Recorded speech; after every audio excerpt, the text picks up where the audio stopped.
இது news first prime time sunrise. அனைவருக்கும் இனிய காலை வணக்கம். எழுந்திருப்பது இலங்கையின் முதல்தர செய்தி வழங்கும் நியூஸ் ஃபர்ஸ்டின் காலை நேர பிரதான செய்தி அறிக்கையுடன் கொழும்பில் அமைந்துள்ள நியூஸ் ஃபர்ஸ்டின் பிரதான கலையகத்திலிருந்து உங்களை சந்திக்கும் நான் ஜூடின் சிதுஜன்.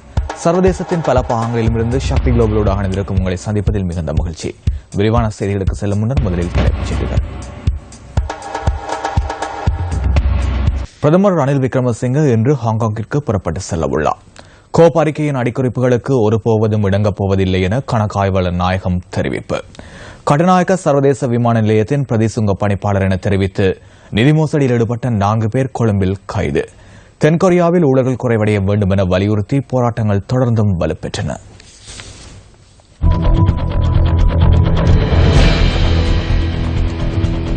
தொடர்வது விரிவான செய்திகள். முதலில் உள்நாட்டுச் செய்தி. கோப் அறிக்கையின் அடிக்குறிப்புகளுக்கு ஒருபோவதும் இணங்கப் போவதில்லை என கணக்காய்வாளர் நாயகம் காமினி விஜயசிங்க தெரிவித்துள்ளார். இந்த அடிக்குறிப்புகள் தொடர்பான தமது சிந்தனையினூடாக எந்தவித மாற்றமும் இல்லை என அவர் குறிப்பிட்டுள்ளார். எனினும் கோப் அறிக்கையின் அடிக்குறிப்புகளுக்கு கணக்காய்வாளர் நாயகம் இணக்கம் தெரிவித்துள்ளார் என அந்த அறிக்கையில் குறிப்பிடப்பட்டுள்ளதாகவும் அவர் கூறினார். எனினும் இந்த அறிக்கையின் பல விடயங்கள் தொடர்பில் இதுவரை எந்தவித தெளிவுபடுத்தல்களும் வழங்கப்படவில்லை எனவும் கணக்காய்வாளர் நாயகம் தெரிவித்தார். இதன் காரணமாக இதற்கு தாம் இணக்கம் தெரிவிக்காத போதிலும் தன்னுடைய இணக்கப்பாடு கிடைத்துள்ளதாகவும் கோப் குழுவின் அறிக்கையில் தெரிவிக்கப்பட்டுள்ளதாகவும் கணக்காய்வாளர் நாயகம் மேலும் சுட்டிக்காட்டினார். பிரதமர் ரணில் விக்ரமசிங்கே இன்று ஹாங்காங்கிற்கு புறப்பட்டுச் செல்ல உள்ளார். ஜெர்மனியின் வர்த்தகத்திற்கான 15வது ஆசிய பசிபிக் மாநாட்டில் கலந்து கொள்வதற்காகவே பிரதமர் இந்த விஜயத்தை மேற்கொள்ள உள்ளதாக பிரதமரின் அலுவலகம் தெரிவித்துள்ளது. ஆசிய பசிபிக் வலய தொழில் முயற்சியாளர்களுக்கும் ஜெர்மனின் தொழில் முயற்சியாளர்களுக்கும் இடையிலான உறவுகளை வலுப்படுத்தும் நோக்கில் இந்த மாநாடு ஏற்பாடு செய்யப்பட்டுள்ளது. ஹாங்காங் சர்வதேச மாநாடு மற்றும் கண்காட்சி மண்டபத்தில் இன்று முதல் எதிர்வரும் 5ஆம் தேதி வரை இந்த மாநாடு நடைபெறவுள்ளது. ஜெர்மனி மற்றும் ஆசிய பசிபிக் வலயத்தின் முக்கிய சட்ட வகுப்பாளர்கள், புத்திஜீவிகள் மற்றும் தொழில் முயற்சியாளர்கள் இதில் கலந்து கொள்ள உள்ளதாக பிரதமரின் அலுவலகம் தெரிவித்துள்ளது. அமைச்சர் மலிக் சமரவிக்ரவும் பிரதமரின் செயலாளர் சமநேக நாயக்கவும், சீனாவுக்கான இலங்கை தூதுவர் கலாநிதி கருணாசேன கொடித்துவக்கு உள்ளிட்ட பலரும் இந்த மாநாட்டில் பங்கேற்க உள்ளமை குறிப்பிடத்தக்கது. வடமாகாண அரசு வைத்திய அதிகாரிகள் சங்கத்தினர் வவுனியாவில் இன்று ஆர்ப்பாட்டத்தில் ஈடுபட்டனர்.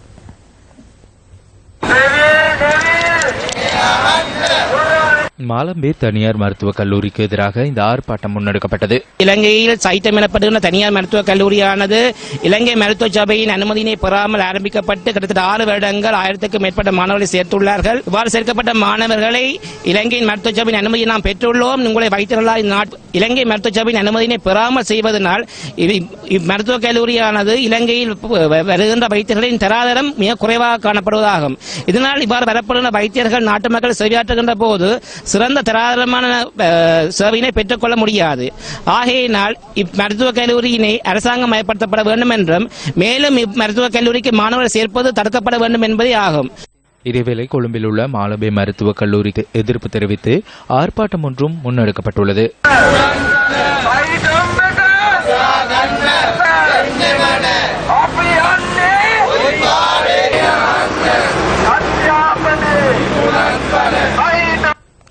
கலனி பல்கலைக்கழக மாணவர்கள் நேற்றிரவு ஆர்ப்பாட்டம் ஒன்றினை முன்னெடுத்திருந்தனர். கலனி போலீசாரினால் மாணவர்களின் உரிமை மீறப்பட்டமை தொடர்பில் இந்த ஆர்ப்பாட்டம் முன்னெடுக்கப்பட்டது. கலனி பல்கலைக்கழக மாணவர்கள் ஆண்களுக்கான விடுதியில் நேற்று மாலை கலனி போலீசார் பிரவேசித்தமையால் அங்கு வாக்குவாதம் முற்றியது. இதற்கு எதிர்ப்பு தெரிவித்து பல்கலைக்கழக மாணவர்கள் நேற்று கொழும்பு கண்டி பிரதான வீதியை மறித்து ஆர்ப்பாட்டத்தில் ஈடுபட்டனர். இந்த ஆர்ப்பாட்டம் காரணமாக கண்டி கொழும்பு பிரதான வீதியில் பாரிய வாகன நெரிசல் ஏற்பட்டிருந்தமை குறிப்பிடத்தக்கது. நுரைச்சோலை அனல் மின் நிலையத்தில் உள்ள மின்புறப்பாக்க கட்டமைப்புகளில் ஏற்பட்டுள்ள கோளாறை புனரமைப்பதற்கு தேவையான நடவடிக்கைகள் உரிய வகையில் முன்னெடுக்கப்படவில்லை என மீள்புதுப்பிக்கத்தக்க சக்தி நிபுணர் கலாநிதி திலக் சியம்பலாபிட்டிய தெரிவித்துள்ளார். மின்புறப்பாக்க கட்டமைப்பில் ஏற்பட்டுள்ள கோளாறை புனரமைப்பதற்கு வெளிநாட்டு தொழில்நுட்பங்கள் தேவைப்படுமாயின் அதனையும் பெற்றுக்கொள்வது அவசியம் எனவும் அவர் கூறினார். எனினும் இந்த பிரச்சினைக்கு தீர்வு காணுவதற்கு சர்வதேசத்தின் உதவியை பெறுவதற்கான எந்தவித முயற்சிகளும் மேற்கொள்ளவில்லை எனவும் மீள்புதுப்பிக்கத்த சக்தி நிபுணர் குறிப்பிட்டுள்ளார். மின்புறப்பாக்கல் கட்டமைப்பில் ஏற்படும் கோளாறுகளுக்கு அவ்வப்போது தற்காலிகமாக தீர்வு எட்டப்படுவதாகவும் அதற்கான நிரந்தர தீர்வை பெறுவதற்கு நடவடிக்கைகள் மேற்கொள்ளப்படவில்லை எனவும் மீள்புதுப்பிக்கத்தக்க சக்தி நிபுணர் கலாநிதி திலக் சியம்பலாபிட்டிய தெரிவித்துள்ளார். இதேவேளை நுரைச்சோலை அனல் மின் நிலையமானது உரிய தரத்தில் நிர்மாணிக்கப்படவில்லை என மின் பொறியியலாளர் அசோக் அபேகுணவர்தன குறிப்பிட்டுள்ளார். இந்த மின் நிலையத்தின் செயற்பாட்டு கண்காணிப்புகளும் உரிய வகையில் முன்னெடுக்கப்படவில்லை எனவும் அவர் தெரிவித்துள்ளார். நுரைச்சோலை அனல் மின் உற்பத்தி நிலையத்தில் ஏற்பட்ட கோளாறினால் சேதமடைந்த மின்பிறப்பாக்க கட்டமைப்பின் செயற்பாடுகள் தற்போது மீள ஆரம்பிக்கப்பட்டுள்ளன. செயலிழந்த மற்றொரு மின்பிறப்பாக்க கட்டமைப்பின் புனரமைப்பு பணிகள் தற்போது முன்னெடுக்கப்பட்டு வருவதாக மின்சக்தி மற்றும் மீள்புதுப்பிக்கத்தக்க சக்தி அமைச்சு தெரிவித்துள்ளது. கட்டுநாயக்க சர்வதேச விமான நிலையத்தின் பிரதேசுங்க பணிப்பாளர் என தெரிவித்து நிதி மோசடியில் ஈடுபட்ட 4 பேர் கொழும்பு குற்றத்தடுப்பு பிரிவினரால் கைது செய்யப்பட்டனர். அதிக விலை மதுபான வகைகளை குறைந்த விலைக்கு பெற்றுக் கொள்ள முடியும் என தெரிவித்து சில விடுதிகளுக்கு தொலைபேசி அழைப்பினூடாக இந்த சந்தேக நபர்கள் அறிவித்துள்ளனர்.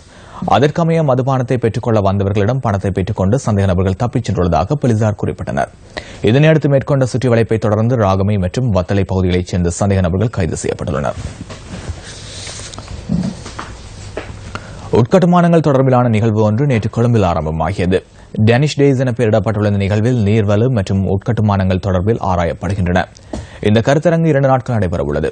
நேற்று இடம்பெற்ற ஆரம்ப நிகழ்வுகளில் அமைச்சர்கள் சிலர் பங்கேற்றுள்ளதுடன் வெளிநாட்டு மற்றும் உள்நாட்டு கம்பெனிகளின் பிரதிநிதிகளும் கலந்து கொண்டிருந்தமை குறிப்பிடத்தக்கது.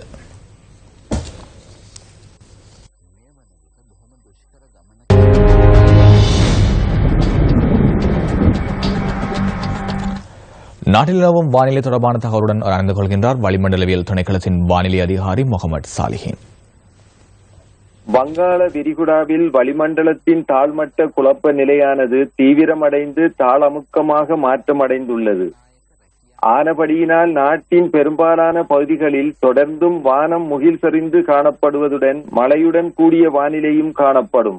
மத்திய சப்ரகமுக மேல் மற்றும் தென் மாகாணங்களின் சில இடங்களில் எதிர்வரும் 7ஆம் தேதி வரையில் சுமார் 100 மில்லிமீட்டரிலும் கூடிய பலத்த மழை பெய்யக்கூடும். மத்திய சப்ரகமுக மேல் மற்றும் தென் மாகாணங்களின் சில இடங்களில் காலை வேளையில் பனிமூட்டம் காணப்படும். இடியுடன் கூடிய மழை பெய்கின்ற வேளைகளில் தற்காலிகமாக பலத்த காற்றும் மின்னல் தாக்கங்களும் ஏற்படக்கூடும். இவ்வாறான சந்தர்ப்பங்களில் ஏற்படக்கூடிய இழப்புகளை அல்லது சேதங்களை தவிர்த்துக் கொள்ளுமாறு பொதுமக்கள் கேட்டுக் கொள்ளப்படுகின்றனர். கடற்பிராந்தியங்களை பொறுத்தவரையில் காங்கேசன்துறை தொடக்கம் மன்னார், கொழும்பு, காலியூடாக பொத்திவில் வரையான கடற்பிராந்தியங்களில் பலத்த மழை பெய்யக்கூடும். ஏனைய கடற்பிராந்தியங்களில் அடிக்கடி மழை அல்லது இடியுடன் கூடிய மழை பெய்யக்கூடும். காற்று மணித்தியாலத்துக்கு 20 முதல் 30 கிலோமீட்டர் வேகத்தில் புத்தளம் தொடக்கம் கொழும்பு, காலியூடாக பொத்திவில் வரையான கடற்பிராந்தியங்களில் மேற்கு அல்லது தென்மேற்கு திசையினூடாக வீசக்கூடும். ஏனைய கடல் பிராந்தியங்களில் மாறுபட்ட திசைகளில் இருந்து வீசும்.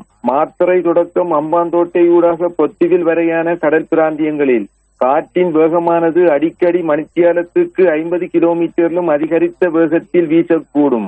இவ்வாறான சந்தர்ப்பங்களில் குறிப்பிட்ட கடல் பிரதேசங்கள் சற்று கொந்தளிப்பாக காணப்படும். இடியுடன் கூடிய மழை பெய்கின்ற சந்தர்ப்பங்களில் தற்காலிகமாக காற்றின் வேகம் அதிகரித்து காணப்படுவதுடன் அவ்வேளைகளில் கடல் பிரதேசங்கள் கொந்தளிப்பாகவும் காணப்படும்.